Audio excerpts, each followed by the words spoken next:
Wrestling is a tough sport. You know, you go out there, there's one other person, they weigh the same as you, so there's no excuse. And then you are out there attempting without injuring the other person to fairly have a victory. And so I just love contests like that. Hi, Michael Crow, President, Arizona State University.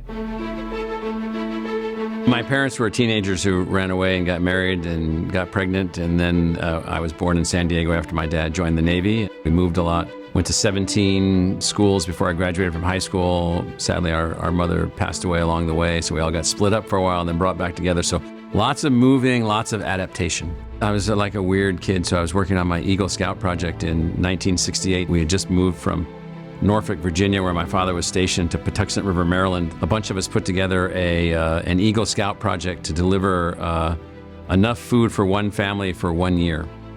And we get the name of the family. We go over there on Christmas Eve, 1968.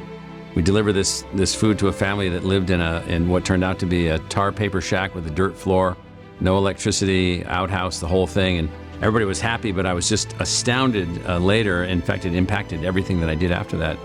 We went home and then sat down that night and watched Apollo 8 circle the moon, and I realized that something was wrong. We had some kind of gap. I have a beautiful view of the S4B and the Earth here all in one. I'll try to get a picture for you. From about that point forward, I started thinking about how do you help make things, technology things or science things that can be helpful in building a world that's a little bit more fair.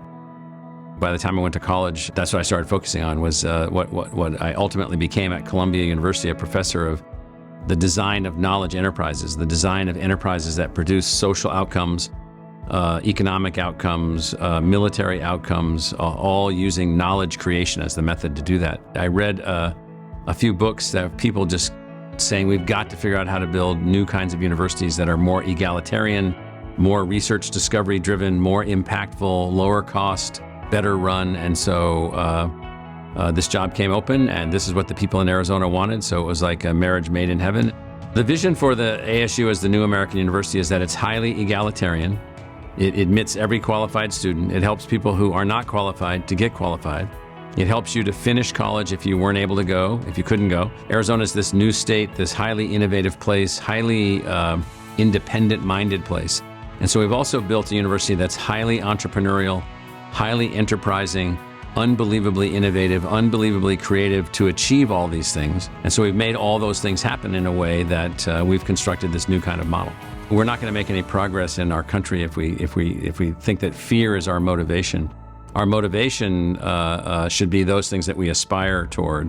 And so there are in Arizona, the Center for the Future of Arizona, which my wife is the CEO and the president of, they've identified 9 or 10 unbelievably powerful things where most Arizonans, more than 70%, have agreement.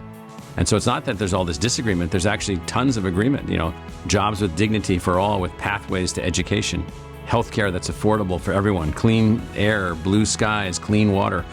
90% of the population want all of that. Every single day I wake up and I am ready to go. I never carry any of the weight of the previous day. I did the best I could do. If I got it wrong, I'll try to get it right. If I made a mistake, let's fix it. If I hurt someone's feelings, tell me, I'll apologize. I'll try to amend my errors, whatever they are. I also get energy from, just the vibrancy of life, the beauty of where we are here in Arizona. It's unbelievable. I went for a hike this morning just as the sun was coming up in the North Phoenix Mountain Preserve, and it's unbelievably beautiful. And you get a chance to be here and to live with that and be a part of that. I mean, fantastic. I'm not big on legacy. What I hope that people can do is they can say that Arizona State University and all the things that we've been able to do here as a team and as a group is more impactful for my children and my grandchildren, my great-grandchildren, my great-great-great-great-great-grandchildren. And the world's a better place because the university found ways to reach more people, connect to more people, link to more people, solve more problems, move us forward, help our democracy to be successful. I'd be happy with saying, yeah, he was a part of that.